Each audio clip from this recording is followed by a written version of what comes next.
cette session, les métriques, c'est pas automatique.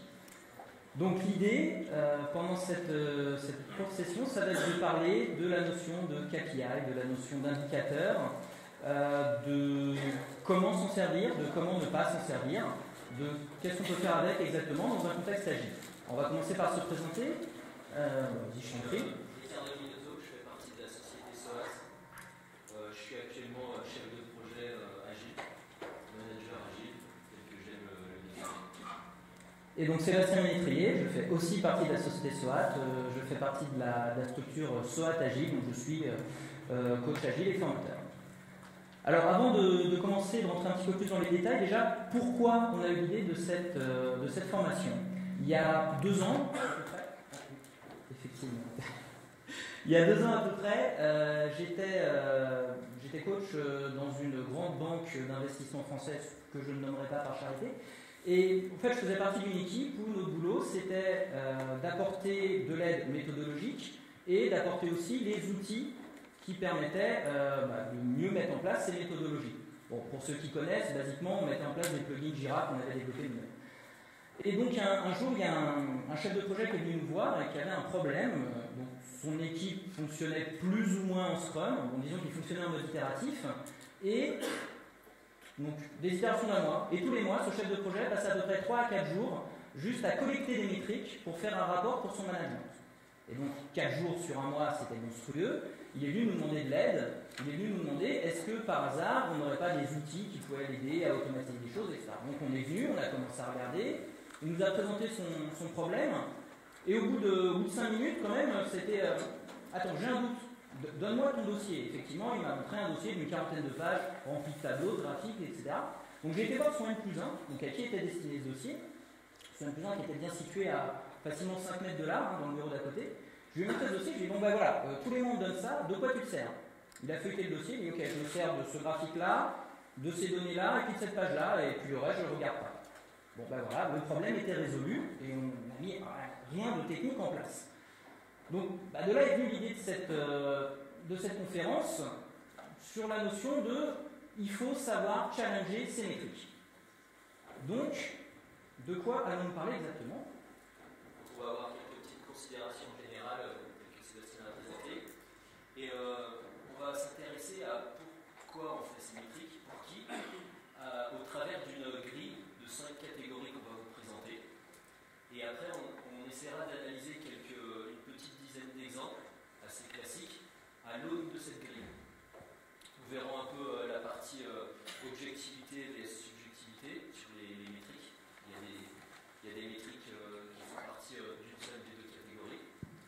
Et on terminera par vraiment l'utilisation de ces métriques, une petite partie outillage. Et la partie finale la plus intéressante pour nous, c'est on aimerait échanger à la fin sur vos métriques, sur votre utilisation des métriques et autres. Alors, juste quelques petites considérations générales. À l'instar de Picsou qui cherche à faire des économies, au travers de l'exemple qu'a donné Sébastien en introduction, les métriques sont coûteuses. C'est pourquoi il faut les réfléchir, les challenger. Les challenger, ça veut dire aussi se poser des questions. Pourquoi elles sont là? Donc, je rappellerai juste le deuxième point du manifeste agile qui dit qu'il faut privilégier des logiciels opérationnels à une documentation exhaustive. Les métriques peuvent s'apparenter à une documentation. Et donc, ça a un coût. Il faut d'abord chercher le logiciel opérationnel avant de chercher les métriques. Voilà les petites considérations générales. Alors, donc pour commencer, on va essayer de catégoriser les métriques. Il y a tout un tas de métriques, elles ne servent pas forcément aux mêmes personnes, elles ne servent pas forcément à la même chose. Donc nous, on a trouvé 5 grandes catégories de métriques. Alors, en conclusion, on pourra en discuter ensemble. Vous avez peut-être d'autres catégories en tête. Pour vous, il y en a peut-être certaines qui fusionnent. Donc si vous avez des remarques sur le sujet, je vais vous demander, mettez-les de côté, on en discutera tout à l'heure. Alors, ces 5 catégories métriques, premièrement, il y a des métriques qui nous servent à nous. Alors, à nous, je vais parler équipe de développement, équipe de production. Il y a des métriques qui vont nous servir à nous pour gérer notre travail au jour le jour, pour organiser notre travail sur une itération, pour détecter des choses, etc. Donc, il y a des métriques pour l'équipe. Ok, donc ça, c'est la première catégorie, c'est celle qu'on va plus facilement comprendre, plus facilement identifier, c'est celle dont on se sert au jour le jour. La deuxième catégorie métrique, c'est celle qu'on va remonter pour notre management. C'est celles qui nous sont directement demandées par notre management, par nos N+1, N+2, etc., qui, en théorie, doivent leur servir pour diriger l'activité de notre équipe, avoir une vision à long terme, éventuellement challenger plusieurs équipes les unes par rapport aux autres, organiser plusieurs équipes, etc. Donc, on a des métriques qui vont être destinées à notre management. Troisièmement, on a des métriques qui vont être destinées à nos clients, aux gens qui nous demandent de faire les choses, que ce soit des clients internes ou des clients externes, peu importe. Donc ces métriques-là, elles vont plutôt être sur de l'état d'avancement en règle générale, sur des dates de prévision de fin, de livraison, sur éventuellement de la qualité, d'accord? Donc voilà, c'est pour offrir de la visibilité à notre client. Je laisse enchaîner. Quatrième point, c'est la partie stratégie. Donc à la fois le futur, prendre des décisions stratégiques, mais également toutes les métriques pour justifier le passé, justifier des positions prises dans le passé. Ces métriques vont par exemple vous servir au recrutement, au staffing d'une équipe. C'est-à-dire des métriques qui vont vous permettre de voir, de prendre la décision stratégique qu'il faut recruter quelqu'un pour réussir tout vos projets. Donc c'est cette partie stratégique qu'englobe cette catégorie. Ensuite, la cinquième et dernière catégorie qu'on a définie, c'est l'amélioration continue. Donc, vous connaissez très certainement la route d'Hamming, le PDCA. Ce qui est important, c'est dans cette métrique, dans cette catégorie métrique, c'est au niveau de l'action plan de définir des objectifs que vous allez considérer comme SMART. Vous devez connaître peut-être cet acronyme. Donc des objectifs spécifiques, mesurables. C'est surtout ce M qui nous intéresse, mesurable. A comme atteignable, R comme réaliste et T comme temporellement défini. Donc à ce moment-là du plan, vous allez vous poser les questions de pourquoi vous voulez, quel est votre objectif et du coup, quelle métrique vous allez mettre en place. Ensuite, la route d'Hamming tourne, vous êtes dans le do, et le check, la partie la plus importante, c'est là où vous allez exécuter les métriques, mesurer concrètement, voir si finalement vous vous améliorez ou pas, et enfin continuer, faire tourner la roue, prendre des décisions suite aux mesures que vous avez prises, et réobjectiver. Donc voilà les 5 catégories. On les a écrites pour que vous les ayez en tête durant toute la présentation. Et on va désormais voir quelques exemples et répondre aux questions, ces métriques, pourquoi elles sont, pour qui, et surtout, elles ne sont pas automatiques. Alors effectivement, maintenant on va regarder des métriques que vous les connaissez probablement toutes, vous vous êtes peut-être pas forcément interrogé dessus. Donc on va prendre les exemples classiques, les métriques standards que l'on va trouver dans la méthodologie Scrum et dans la méthodologie Kanban. Et puis 2-3 autres petites métriques comme ça. Alors, le but du jeu, c'est pas d'être exhaustif. Évidemment, les métriques, on pourrait en citer des dizaines et des dizaines différentes. L'idée, c'est juste de montrer une manière de se poser la question. Et vraiment, souvent, des métriques, on va les faire par habitude, on va les faire parce qu'elles sont dans le livre, on va les faire parce qu'on nous les a demandées il y a très longtemps sans être certain qu'elles servent encore. Là, l'idée, c'est vraiment d'essayer de comprendre ces métriques classiques, à quoi elles servent, à qui elles servent, dans quelle catégorie on peut les mettre. D'accord? Parce que l'idée de base, c'est si une métrique, si vous, elle ne vous sert pas, c'est votre devoir de vous demander à quoi elle sert et à qui elle sert. Ok? Alors, premièrement, l'élément extrêmement classique, j'imagine que vous connaissez tous, le burn down chart. Alors d'ailleurs, plutôt que le burn down chart, on va même pouvoir parler des burn down charts. Basiquement, il y a 2 grandes catégories de burn down charts. On va avoir des burn down charts qui vont plutôt être orientés user story, d'accord, et qui vont être très binaires. Ma user story, elle est faite ou elle n'est pas faite. Et dès qu'elle est finie, ma courbe descend. Ok, donc c'est une première manière de voir les choses. Et puis, donc c'est le premier burn down chart, on a, voilà, c'est un story point, et je défile, et cette courbe ne peut que descendre. Et puis on va avoir aussi potentiellement un autre type de burn down chart qui va plus être orienté tâches techniques. Ok, Okay, en Scrum, on a la possibilité, nos besoins clients, nos user stories, on peut les découper en tâches techniques, faire de la conception ensemble en équipe. Ces tâches techniques, on peut les estimer en heures. D'accord? Et donc on va avoir un burn-down chart qui va nous permettre de regarder le reste à faire. Et du reste à faire sur les tâches techniques, ça peut être simplement, j'avais prévu 4 heures, j'ai consommé 4 heures, il reste rien à faire, c'est très bien. Mais ça peut être, j'avais prévu 4 heures, j'ai consommé 2 heures et c'est fini. Ou j'avais prévu 4 heures, j'ai fait 4 heures et je me rends compte qu'il me reste au moins 8 heures de boulot. D'accord? Donc cette courbe-là, elle est beaucoup plus fluctuante et elle peut remonter. Ok? Parce qu'on va réestimer au fur et à mesure. Donc on a ces deux types de courbes. Alors déjà, première question, à votre avis, à vous, la première, c'est l'orientée user story. À qui elle va servir exactement? Pour qui elle est faite?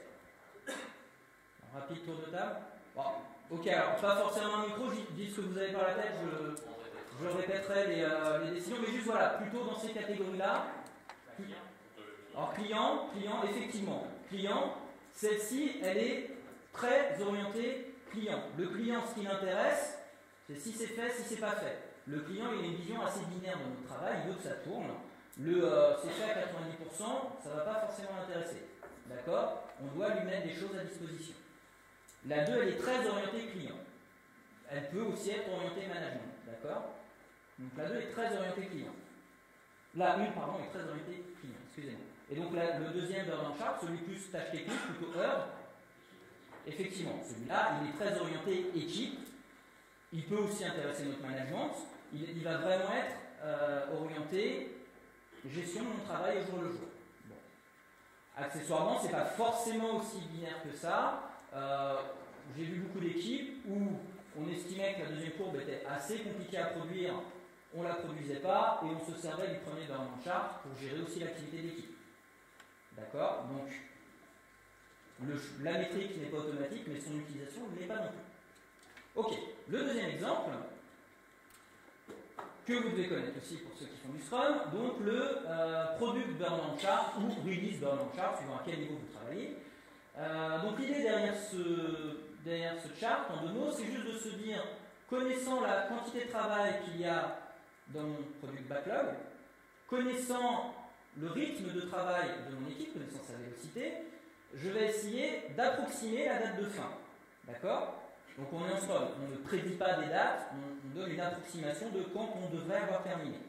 Et on affine au fur et à mesure. Pardon. Alors, à votre avis, celui-ci, il va plutôt servir à qui? Client, management. Alors, prioritairement, effectivement, là, on offre de la visibilité à notre client et généralement aussi à notre manager. Il peut aussi servir d'un point de vue stratégique. Si on voit qu'on dérape, si on voit qu'on a une date de livraison prévue et qu'on ne l'atteindra jamais. D'accord? Donc il peut aider aussi à prendre des décisions stratégiques. La vélocité. Donc, oui. Est-ce que vous pouvez juste attendre le micro, s'il vous plaît? Il arrive. Je suis par votre classification. Je pense que vous vous placez comme société de service par cette classification. Vous distinguez client management. Non, on se place comme équipe de développement. Client, c'est pas forcément le client externe. Ce client, c'est la personne qui nous demande de réaliser un produit. C'est la personne pour qui on va réaliser ce produit. Qui peut être effectivement dans le cadre d'un forfait un client externe, mais qui peut être dans une équipe de développement, une équipe de MOA, qui sera un client externe. Management, c'est quoi? Et management, c'est le N+1. C'est la personne qui gère mon équipe. C'est le chef de service, le chef du département, qui n'est pas forcément notre client, mais voilà, la personne qui gère l'équipe à haut niveau. Effectivement. Ça a peut-être été un peu rapide sur la définition des catégories. Désolé. Donc la vélocité, je vais peut-être enfoncer une porte ouverte, mais la vélocité, ce n'est pas une métrique de performance. C'est une métrique qui mesure l'effort dans le temps, et pas la performance ni la productivité dans le temps. Donc, à votre avis, la vélocité, donc juste pour rappel, c'est ici l'effort exprimé en story points par période temporelle et un sprint. À votre avis, cette métrique, vous la classeriez dans quelle catégorie? L'équipe.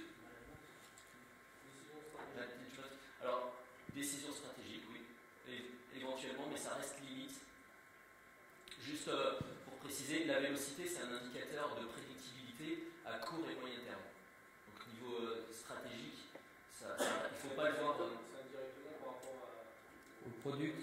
Effectivement, via la vélocité, on va pouvoir utiliser le product dans notre chart. Donc, de ce point de vue-là, la vélocité va aider aux décisions stratégiques, va aider au management.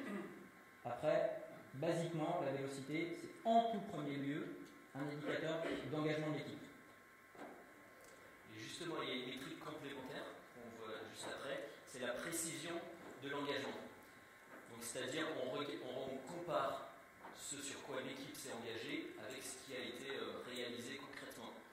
Donc, il y a 2 points à surveiller avec cette métrique, c'est à la fois le surengagement, mais également le sous-engagement. Le but, c'est d'être le plus précis possible dans ces engagements pour avoir un meilleur taux de prédictibilité. Donc, qu'on soit en surengagement ou en sous-engagement, c'est un effet à éviter. Donc, à votre avis, cette métrique, vous la classeriez également dans quelle catégorie? L'équipe principalement, oui. Et là, on rejoint l'effet également management, voir si son équipe arrive à avoir une bonne prédictibilité. Alors moi, je la mettrais aussi, c'est une métrique qui est intéressante pour le client, parce qu'au final, ça indique la confiance que je peux avoir vis-à-vis de ce que dit l'équipe. Donc c'est un indicateur qui peut être intéressant pour le client.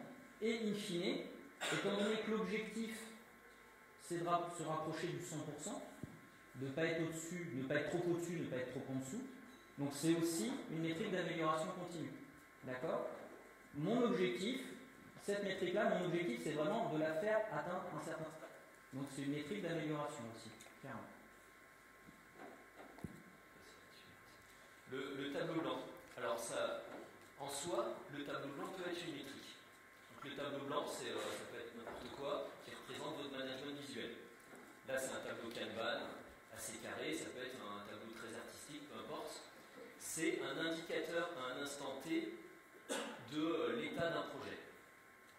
Donc, juste une petite parenthèse, c'est un état à un instant T. Si vous voyez un problème détecté par ce tableau, c'est à l'instant T. Là, on rejoint tout de suite le côté les métriques sont automatiques. Il ne faut pas interpréter le problème, il faut creuser derrière. Est-ce que ce problème que vous avez vu grâce au tableau blanc, c'est un problème qui perdure, ou c'était juste parce que vous avez une personne qui est absente ce jour-là et vous voyez un rouleau d'étranglement?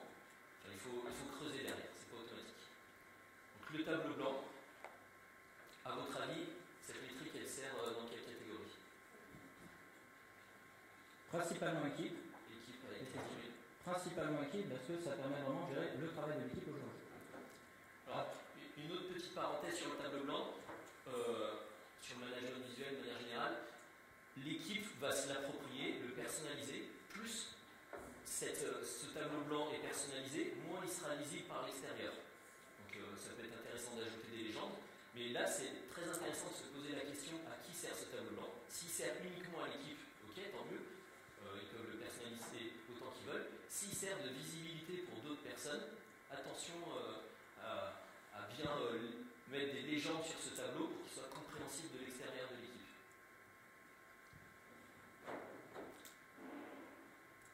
Alors, maintenant on va rentrer dans des métriques qui vont être plus familières aux personnes qui ont déjà travaillé avec la méthodologie Kanban. Alors, je sais pas, parmi vous, qui connaît le Kanban?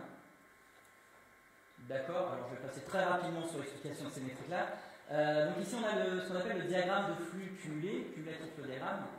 En anglais, l'idée, donc comme Ricardo vient de le dire, le tableau blanc c'est une photo à un instant T de notre projet. Bien. Eh bien, l'idée derrière le CFD, donc derrière ce diagramme-là, c'est d'historiser. D'accord? C'est de se donner, on n'a plus une photo, on a un film. Ok? On va successivement regarder tous les jours ce qui se passe sur notre tableau, où en est l'état de nos colonnes. Donc, l'idée, c'est vraiment d'avoir chaque zone, ça représente une colonne, et on indique jour après jour combien j'avais d'éléments dans cette colonne. Sachant que c'est à prendre à rebours, là c'est la fin de notre tableau, et l'idée, c'est que la colonne donne, virtuellement elle est infinie, et on va y mettre de plus en plus d'éléments. D'accord? Donc celle-ci, elle va toujours grandir. Et donc grâce à ce tableau-là, on va pouvoir voir effectivement si le problème qui a été détecté à un instant T sur notre tableau, est-ce que c'était, comme Ricardo l'a dit, j'avais une personne absente, donc oui, voilà, malade 3 jours, forcément j'ai un ralentissement à un niveau qui peut avoir des répercussions sur tout mon flux de travail, ou est-ce que ce sont des vrais problèmes qui reviennent toutes les semaines, qui durent dans le temps, etc. Et donc est-ce que oui ou non il faut intervenir. Alors à votre avis, ce type de diagramme, ça va servir à qui? Et ça va servir à quoi?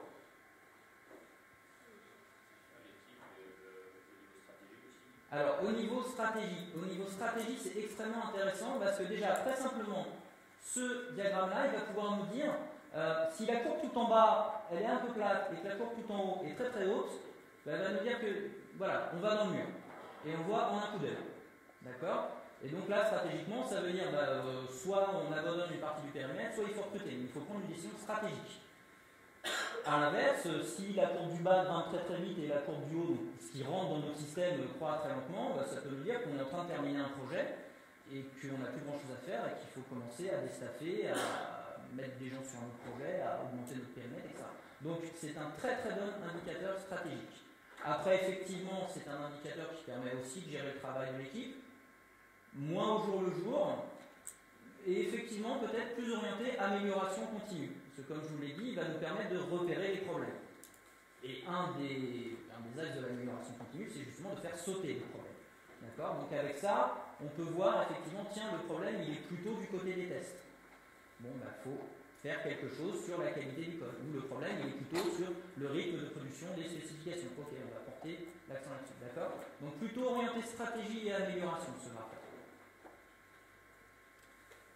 Donc, qui est peu lisible, je m'en excuse. Donc le diagramme de contrôle, le contrôle chart de Kanban. Alors celui-ci, encore une fois, très basiquement, l'idée, donc une de nos mesures dans le Kanban, c'est ce qu'on appelle le temps de cycle. Le temps de cycle, c'est le temps qu'il faut pour traiter une demande. Le temps qu'une demande va passer à être traitée entre elle est priorisée et elle est en production. Voilà. Donc là, l'idée, chaque point, ça représente une demande et ça indique en combien de temps elle est sortie du système. Et on va historiser tout ça. Alors, à votre avis, ça va nous servir à quoi?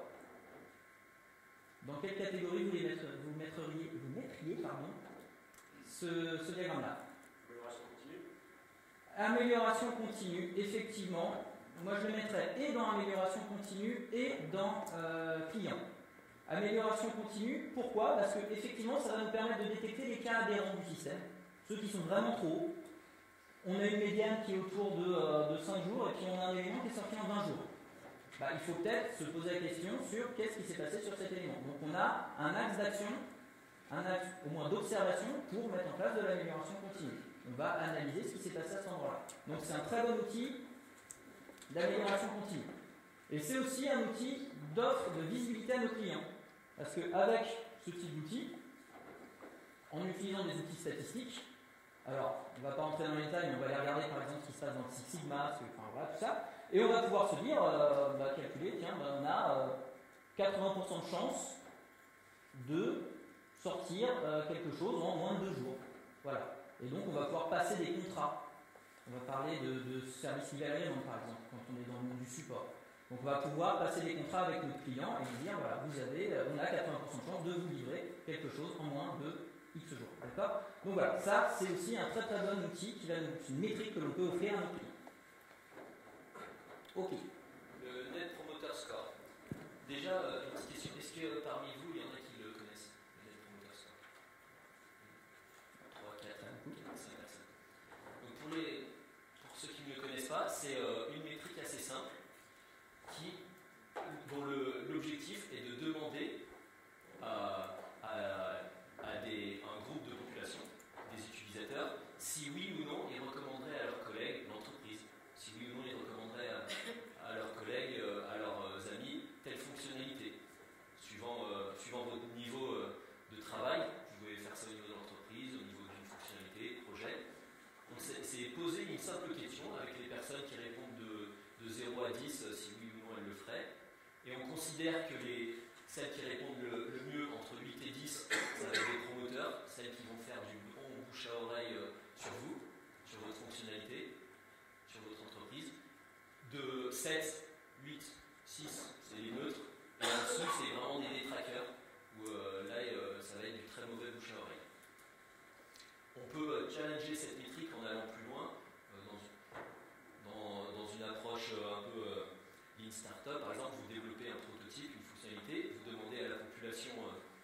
cible si elle va l'utiliser. Au lieu de demander si oui ou non elle recommanderait cette fonctionnalité à ses amis, vous leur demandez s'ils l'ont déjà fait. Avez-vous déjà parlé de cette fonctionnalité à vos amis? C'est un petit challenge supplémentaire pour avoir plus de feedback sur ce commentaire score. Donc ça c'est une métrique assez rapide. Derrière, je tiens juste à faire remarquer que si vous avez beaucoup de détraqueurs, ça ne va pas vous dire en quoi, où est le problème. Donc vous allez pouvoir creuser avec d'autres métriques, d'autres techniques comme les questionnaires de satisfaction par exemple. Donc cette métrique Net Promoter Score, vous la metteriez dans quelle catégorie? C'est plutôt stratégique. Là clairement c'est pour prendre des décisions stratégiques. Après, ça peut aussi être, si on a vraiment beaucoup de choses négatives, c'est un indicateur qu'il faut mettre en place dans l'amélioration continue aussi. Voilà. Ok. Enfin, le dénombrement, donc que ce soit en nombre pur d'items ou en durée, c'est des métriques assez faciles à mettre en place. Vous allez pouvoir compter plein de choses qui vont vous apporter des informations très rapidement, comme par exemple le nombre de bugs, dans un autre contexte, le nombre de fois que votre story repasse dans le cycle de développement. Parce que, d'ailleurs, une petite parenthèse sur cette métrique, ça ne va pas vous dire où est le problème. C'est pas automatique les métriques. Il va falloir creuser. Est-ce que c'est parce que le besoin métier n'était pas clair, du coup la story repasse dans le cycle de développement parce qu'à chaque fois le besoin métier était mal identifié, ou tout simplement un autre problème que les développements n'étaient pas assez matures. Les tests n'ont pas détecté des erreurs et hop, on repasse dans un cycle de développement. Récemment, j'ai mis en place dans mon équipe un compteur de nombre d'interruptions.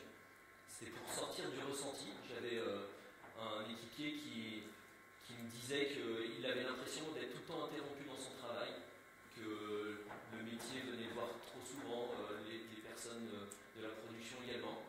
Donc je lui ai dit simplement, tu mets un petit autocollant sur le tableau à chaque fois que quelqu'un vient t'interrompre, et on compte ça, on synthétise tout ça dans un fichier Excel.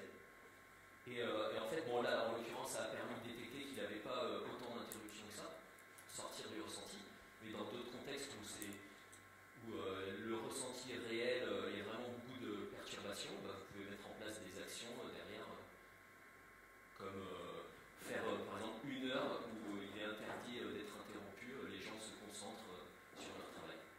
Ça peut être des solutions à mettre en place. Donc voilà, on peut compter tout et n'importe quoi très rapidement. Derrière, il faut savoir pourquoi vous le faites, mais ça peut vous apporter des réponses très rapidement à vos problèmes. Vous classeriez toutes ces métriques de dénombrement dans quelle catégorie? Même si c'est assez vaste. Il y a un piège. Alors là, globalement, c'est partout, hein, effectivement, ça va clairement dépendre de ce que l'on pense. Mais des fois, voilà, c'est pas forcément. C'est juste pour dire qu'on n'a pas forcément besoin de faire la grosse artillerie, et juste compter des choses, ça peut déjà nous apporter énormément d'informations. Ok. Alors maintenant, juste. Faites bien attention, les métriques, il y a des métriques, on a vu, qui sont purement statistiques, purement comptables, purement factuelles, et il y a des métriques qui vont beaucoup fonctionner sur le ressenti. Donc on ne va pas non plus les exploiter de la même manière. Alors déjà, dans ce qu'on a vu au niveau ressenti, le Net Promoter Score est plus une question de ressenti, donc qui va être un petit peu plus compliqué à analyser. Mais pareil, dans les métriques qui vont beaucoup travailler sur le ressenti, on a la notion de météo d'équipe. Il y a certaines équipes qui font ça, hein, c'est chaque personne, pendant le stand-up par exemple, va donner son humeur du jour. D'accord? Et on va essayer de voir quelle est l'humeur de l'équipe. Ça aussi, c'est extrêmement dangereux comme métrique. Dans une équipe où il y a une bonne entente, où les gens ont bien compris à quoi ça servait et qu'ils ont joué le jeu, ça peut effectivement donner des informations intéressantes. Dans une équipe qui se sent contrainte, dans une équipe qui se sent très contrôlée, certaines organisations vont mettre en place des stratégies de groupe qui s'appellent command and control par exemple, et qui mettent en place ce genre de métriques. Généralement, soit les gens le prennent très mal, soit les gens ne jouent pas le jeu. Et je ne veux pas qu'on me pose de questions, on me demande une note de 1 à 5, ok, je tape tous les jours et puis c'est bon, tout va bien. Donc voilà, là, cette métrique, elle a perdu totalement son utilité. Okay, donc les métriques subjectives, elles sont vraiment manipulées avec des pincettes, elles sont extrêmement dépendantes de notre contexte et elles sont très facilement à contrôler, elles sont extrêmement faciles à contourner et elles peuvent vraiment donner des informations fausses. d'accord, alors que les stats, ça reste des chiffres. D'accord. Donc attention à ces métriques subjectives. Je donnerai juste un petit exemple supplémentaire. Il y a la feedback door, la feedback door qui est utilisée pendant tout Scrum Day, qui est une métrique subjective où vous donnez votre avis à la fin de chaque session du Scrum Day. Également le ROTI, le Return on Time Invested, où le but c'est vous votez à main levée de 0 à 5 et vous donnez votre avis sur est-ce que le temps que vous avez investi dans le meeting, dans la conférence, vous a été rentable, avec un facteur de 0 à 5. Donc ça, c'est des métriques subjectives qui peuvent être également utilisées. Alors après, on va parler de l'utilisation de ces métriques. En effet, on l'a vu, les métriques, elles ont un objectif, d'accord? Elles n'existent pas par hasard, elles ne sont pas à faire parce qu'il faut les faire. Elles servent à un objectif. Donc, le premier élément, c'est n'utilisez pas les métriques pour des choses pour lesquelles elles ne sont pas prévues. Le cas le plus simple est la vélocité. On utilise la vélocité, donc on l'a dit tout à l'heure, c'est pour offrir de la visibilité à court terme. Qu'est-ce que je peux engager dans un sprint? À moyen terme, j'essaie d'approximer une date de fin de release. Ce n'est pas un indicateur de productivité. D'accord. J'ai vu dans des équipes des managers dire ok, je veux que votre vélocité augmente sprint après sprint. Résultat numéro 1, les gens commencent à surestimer leur user story, comme ça ils augmentent naturellement leur vélocité. Je fais autant de user story, je fais les mêmes 10 user story. Avant j'en faisais 50 points, maintenant elles font 7 de moyenne, je fais 70 points à tous les coups. Le management est content. Ok, donc premier effet, on triche sur la métrique. Donc deuxième effet, la métrique ne me sert plus à rien. Parce que je ne suis plus capable de calculer ma capacité d'engagement. Ok, donc détourner des métriques, c'est extrêmement dangereux. Détourner des métriques de calimétrie aussi, ça peut être très dangereux. On va un petit peu triturer les chiffres pour faire plaisir au management qui va avoir des jolis scores de qualité à afficher au monde entier, sauf que on va plus se servir de nos outils de calimétrie parce qu'ils ne nous donnent plus d'informations. D'accord. Donc attention, les métriques, il faut les utiliser pour ce qu'elles sont censées donner comme information. On n'essaye pas de les dévoyer. Autre point très important, ne pas se sentir attaché par la méthodologie. C'est pas parce que dans le livre Scrum on parle de sprint, burn chart en heures sur les tâches qu'on est obligé d'en faire. Les métriques c'est coûteux à mettre en place, on ne met en place que celles qui nous intéressent. Et à l'inverse, c'est pas parce que Scrum ne parle jamais de control chart qu'on ne doit pas les utiliser. Okay, on est libre de se constituer son propre réseau de métriques. Il ne faut pas se sentir lié par les méthodologies. Le point suivant, c'est de se dire que les métriques, ça s'interprète. Donc, on avait l'exemple du tableau blanc tout à l'heure. Tiens, j'ai détecté un goulot d'étranglement là, oui, mais est-ce que je dois agir ou pas? Ça dépend. Il faut que je regarde qu'est-ce qui a créé ce goulot d'étranglement. Est-ce que c'est conjoncturel ou est-ce que c'est un vrai problème récurrent? Et puis donc, dans tout ça, voilà, il y a le facteur humain qui a en compte, c'est ça. Il faut interpréter les choses. C'est extrêmement important.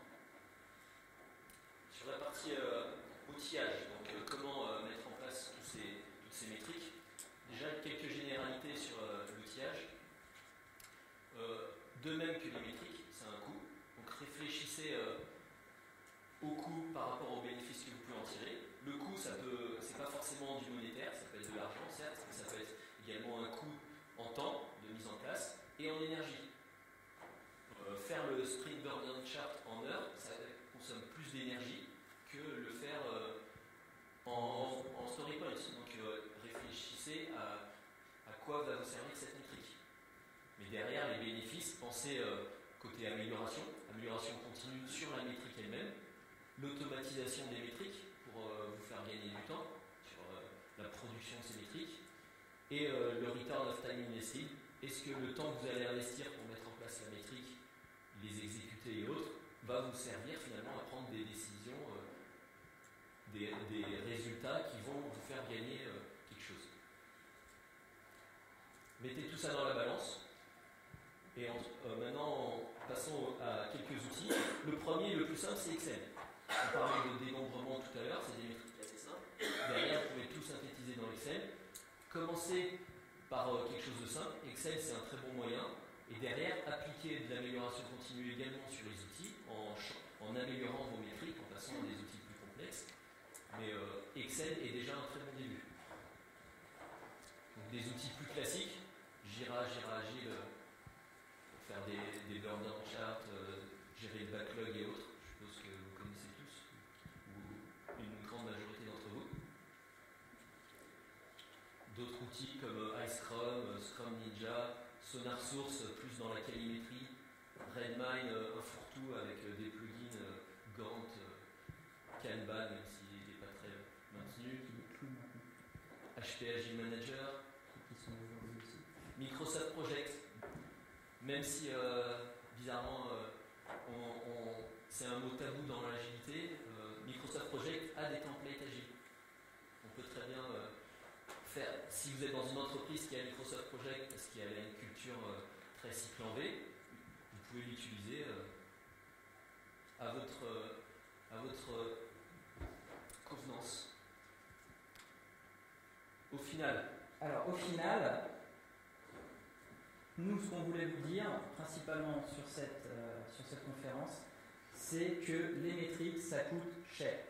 On l'a répété, les métriques, c'est pénible à fournir, c'est du temps, c'est de l'argent, c'est de l'énergie. Donc, comme tout ce qui n'est pas du travail de développement au sein d'une équipe, ça se challenge. L'équipe, elle n'est pas là pour fournir de la métrique, comme elle n'est pas là pour fournir de la documentation. Son boulot de base, c'est de fournir des logiciels qui fonctionnent. La métrique, on va les faire que si ça sert à quelque chose. Donc des métriques, ça se réfléchit. On ne les applique pas by the book, on ne les applique pas parce qu'on a l'habitude de faire comme ça et qu'on a toujours fait comme ça. On les réfléchit. Ça se choisit et c'est pas figé dans le temps. L'amélioration continue de l'équipe, ça passe aussi par l'amélioration continue des métriques que l'on utilise. Et peut-être qu'à un instant T, une métrique était utile, à T+1, elle ne sert plus à rien. Un projet, c'est pas figé dans le temps. Une manière de faire un projet, c'est pas figé dans le temps. Il y a une différence entre vous êtes en mode développement et puis vous avez fait vos premières livraisons recettes et puis vous avez votre première version en prod. On n'a plus besoin de mesurer les mêmes choses. D'accord? Donc les métriques, elles évoluent aussi avec vos process. Elles évoluent avec vos contextes. Donc vos métriques, il faut les challenger. Et si, encore une fois, si vous ne voyez pas d'utilisation directe pour vous, pour ces métriques, c'est votre obligation morale, j'insiste dessus, d'aller voir la personne qui vous demande cette métrique et de lui demander, très bien, je veux bien te la fournir, mais tu me dis à quoi ça te sert. Et si tu te rends compte que ça ne te sert à rien, on va s'épargner du temps à tous les deux et on va arrêter de la faire. D'accord? Donc les métriques, c'est pas automatique. Alors maintenant, nous ce qu'on aimerait savoir, c'est déjà, est-ce que vous verriez d'autres catégories, outre celles que nous on a proposées? Est-ce que vous avez une manière d'utiliser les métriques? Est-ce que vous avez des choses que vous avez envie de partager sur le sujet? Je ne sais pas si des gens ont des choses à dire. Déjà peut-être sur la catégorisation, parce que moi j'avoue que j'hésite toujours à en mettre une sixième, mais qui pour moi est assez liée à celle de l'équipe. Je ne sais pas si vous déjà vous avez d'autres catégories que vous verriez là-dedans. Nous remonte en effet la catégorie qualité, la sixième qu'on aurait pu mettre, qui nous on l'a considéré qu'elle se dispatchait un peu dans d'autres catégories. Puis il y a aussi éventuellement, on pourrait aussi prévoir les métriques pour le reste du monde, tout bêtement. Je veux dire, mon équipe, elle travaille pas que pour un client, elle travaille aussi en interaction avec d'autres équipes. Donc il y a peut-être aussi ces métriques-là à fournir. Voilà. Bon, maintenant, c'est idem. Ces métriques-là, elles vont assez se dispatcher entre les métriques pour l'équipe, parce que ce qui me permet de suivre le boulot de mon équipe, ça peut intéresser les équipes avec qui j'interagis, et puis la visibilité que j'offre à mon client, elle peut suffire aussi pour les autres. Donc on n'a pas créé de catégorie spécifique, mais voilà, c'est aussi d'autres personnes à qui nos métriques peuvent être dédiées, donc il faut aussi les réfléchir. Oui, le micro, s'il vous plaît.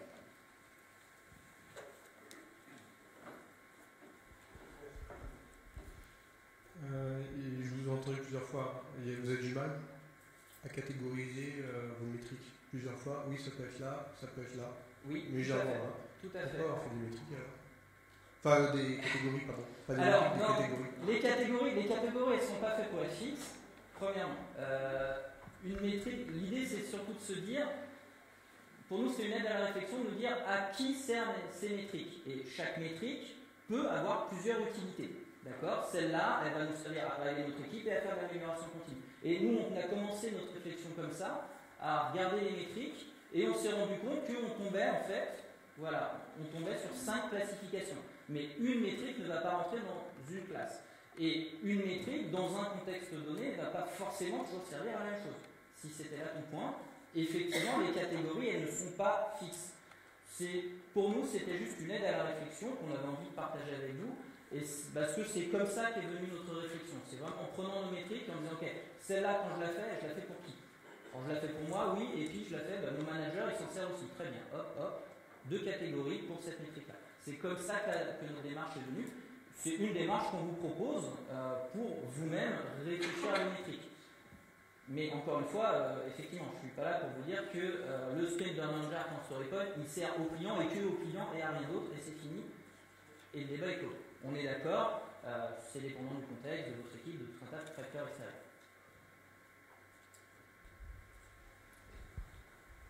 Oui, Delaunay, Valeo, équipementier automobile.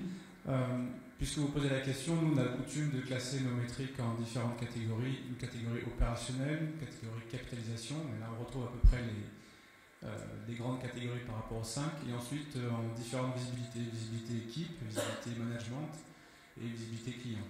Le client étant le BMW, Toyota. D'accord.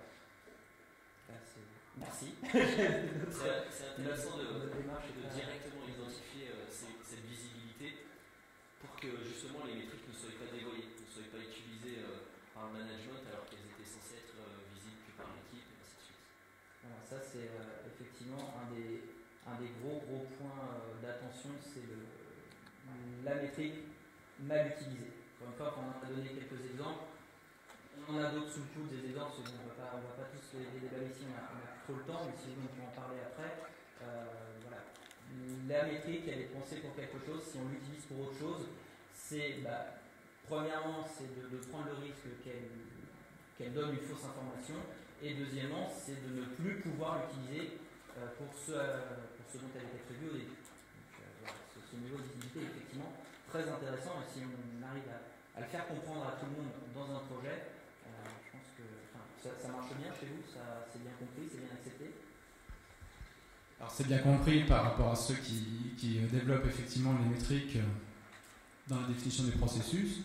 Après, le danger, c'est d'avoir des métriques qui sont mal générées parce qu'elles ne sont pas considérées comme utiles par ceux qui les génèrent. Donc ce que vous disiez exactement, donc, le concept de si je ne m'en sers pas ou si je ne comprends pas, je vais demander, effectivement, je l'ai bien retenu.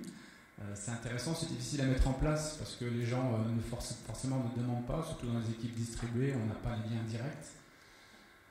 Mais pour éviter ça, sinon, il y a là, parce que vous partez vraiment des métriques à qui elles sont utiles.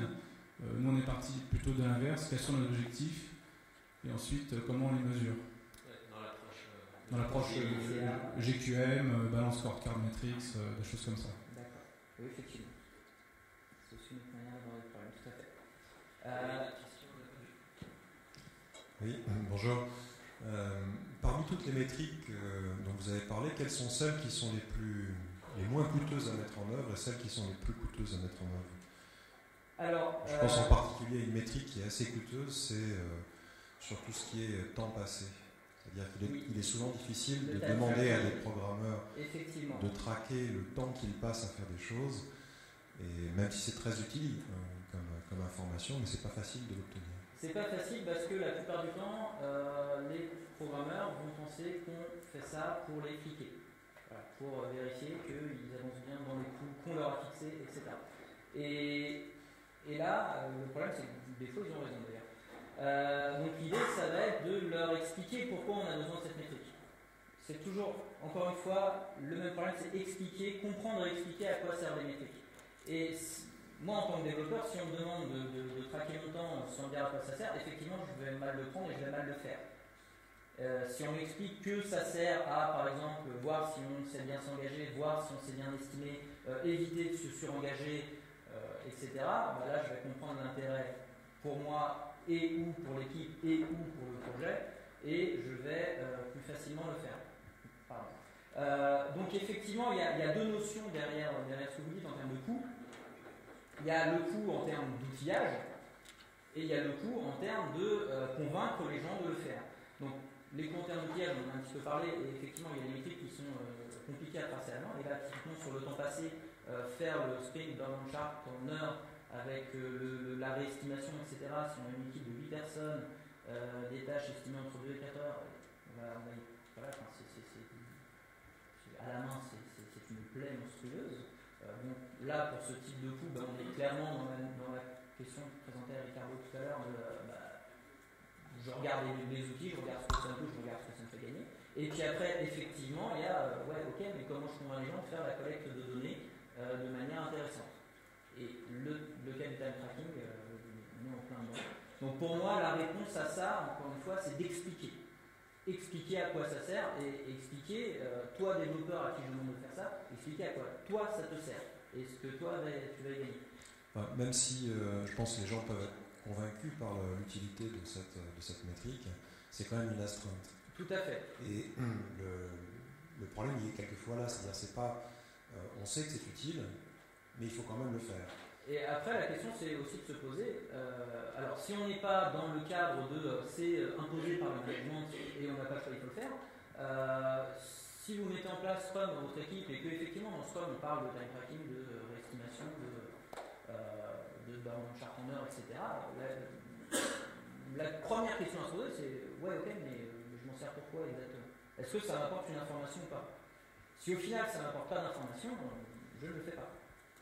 Je rajouterais sur cette histoire de time tracking, ce qui peut être coûteux également en énergie, c'est quand les développeurs le font 2, 3, 4 fois.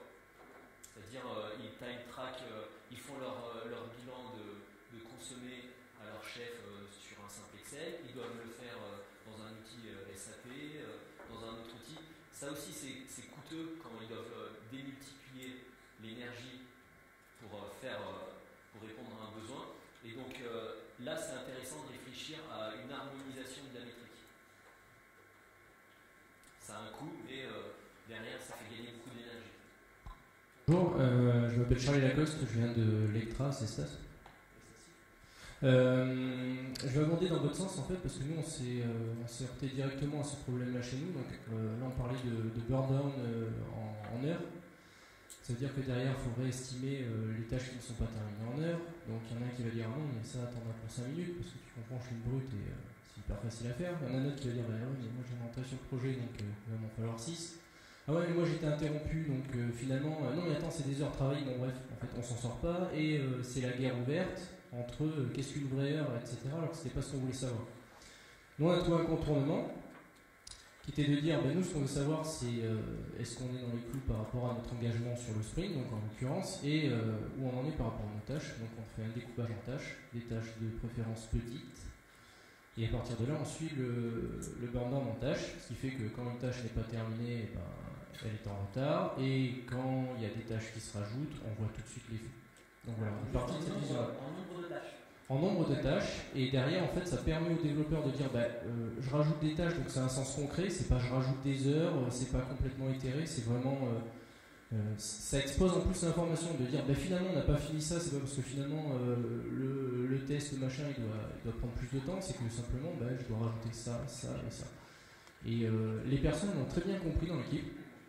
Au départ c'était un peu mais on faisait des très grosses tâches, donc du coup forcément à faire des tâches c'est sale. Merci. Non c'est base. Je suis habitué au Blackbox. Bref. Donc voilà, et effectivement ça a pris du sens pour l'équipe, ça donne une très bonne visibilité au management et aux clients externes, internes, pour le suivi de l'activité de l'équipe. Oui, effectivement. Après la taille des tâches relatives les unes par rapport aux autres, vu la quantité de tâches que vous avez, ça se lit sur la moyenne et ça passe très bien sur la durée d'instance. Est-ce qu'il y a d'autres questions, d'autres remarques on arrive tranquillement au terme de cette session. Quelqu'un a un dernier mot à ajouter? Non. Ok, bon, écoutez, merci beaucoup.